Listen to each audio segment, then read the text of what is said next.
Salut, c'est Trado. La vidéo de mise à jour pour l'indice parisien et également une mise à jour rapide de GenFit qui a atteint ses objectifs haussiers. Alors on va commencer par le CAC 40. Comme on peut le voir, hein, la séance est assez piteuse, hein, on abandonne 0,7%. Il semblerait bien que la fragilisation successive due aux impacts sur la moyenne mobile à 20 séances, conjuguée au harami baissier qu'on a signalé hier, conjuguée à la M7 qui est devenue résistance, et puis enfin à la médiane de la fourchette d'Andrews dont on a parlé et qui semble être l'objectif naturel du mouvement correctif en cours, et eu raison des haussiers aujourd'hui. Alors pour l'instant, il ne faut pas non plus trop déprimer, hein. La moyenne mobile à 20 séances n'est pas baissière. Tant qu'on n'est pas en dessous d'une moyenne mobile à 20 séances baissière, on n'est pas en tendance baissière. Mais on vient quand même de dessiner un three inside down. Alors je vais vous expliquer ce que c'est. C'est quelque chose qui est assez sympa. Voilà. Donc le three inside down, c'est une combinaison de trois bougies. Alors la première bougie va être verte, c'est une bougie de hausse. La deuxième bougie va être rouge et elle va être incluse dans le corps de la première bougie. Et la dernière bougie va être également rouge et elle va terminer plus bas que la deuxième bougie. Alors vous êtes en face finalement ni plus ni moins d'un harami baissier confirmé. Ok, mais ça c'est une figure que beaucoup trade, c'est une figure qui a pu fonctionner là par exemple. Regardez, bougie verte, bougie rouge et puis bougie rouge de confirmation et derrière, boum, une séance de baisse. Et là également, bougie verte, bougie rouge, bougie de confirmation, deux bougies de baisse. Et dans plus de 6 cas sur 10, hein, eh bien on a une séance de baisse le lendemain. En tout cas, on n'a pas fait les plus bas. Alors, si j'en parle naturellement, c'est parce que vous avez bien compris qu'on en a un là. Bougie verte, bougie rouge et bougie rouge de confirmation derrière. Alors on va être freiné dans notre chute à mon avis, hein, parce qu'on a toujours le mini gap résiduel là, qui n'a pas été bouché, qui va attirer les cours, mais qui risque également de jouer son rôle de support. Nous avons toujours, je l'ai enlevé pour la clarté, mais nos Fibo, hein. Souvenez-vous, j'avais dit on reste rarement à rebondir entre deux niveaux. On avait atteint les 23,6 et là peut-être qu'on va aller chercher 38,2%, mais ces objectifs sont aussi des supports puisque beaucoup de traders sortent leur position une fois qu'ils ont atteint leur objectif. Les indicateurs techniques, par contre, sont franchement pas géniaux.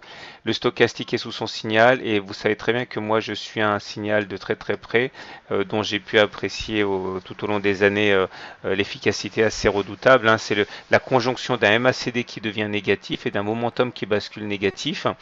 Et là, ça vient de se produire. Donc faites attention les haussiers, hein. On peut avoir des supports, mais la dynamique est en train de changer. Voilà.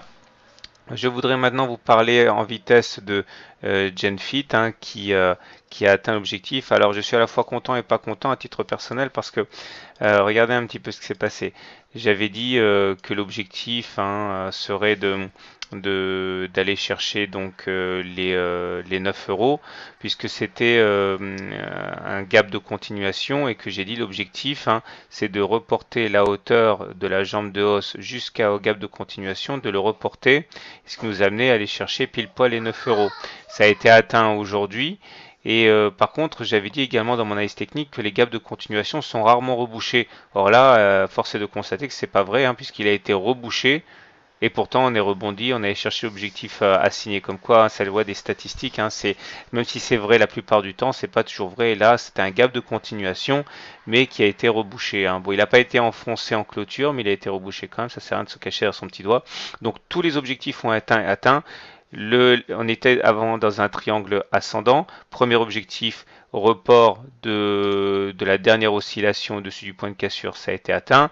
Deuxième objectif, c'était reporter la première oscillation complète au-dessus du point de cassure, ça a été atteint aussi au point près. Et maintenant le gap. Donc voilà, le problème maintenant pour les détenteurs de GenFit, c'est qu'on n'a plus grand-chose à se mettre sous la dent comme objectif haussier. Et là, on vient de réintégrer la Bollinger, donc il y a de fortes chances pour qu'on aille chercher les 8,2, c'est-à-dire la moyenne mobile à 7 séances, qui est très souvent ralliée une fois que l'on réintègre les Bollinger, hein. Vous voyez, on est sorti de la Bollinger, il y a de fortes chances maintenant qu'on aille chercher la M7, maintenant qu'on a réintégré la Bollinger. Alors si on arrive à passer en force, il faut monter en hebdo pour voir les objectifs, hein. L'objectif serait d'aller chercher ce point-là, c'est-à-dire les 10,6, à peu près 10,5, 10,6, qui correspondent à cette zone de congestion ici. Vous savez, il y a la règle de l'inversion de tendance, de polarité. Cette zone-là, 10,6, ça fait objet de support, pas mal de séances. Et une fois qu'elle a eu été cassée, eh bien, elle va jouer un rôle d'objectif et de résistance. Donc, prochain objectif, si on arrive à repasser en tendance haussière, c'est d'aller chercher 10,5 euros. Mais ça, vous l'avez compris, ça implique sortir du canal bleu et ça implique surtout, eh bien,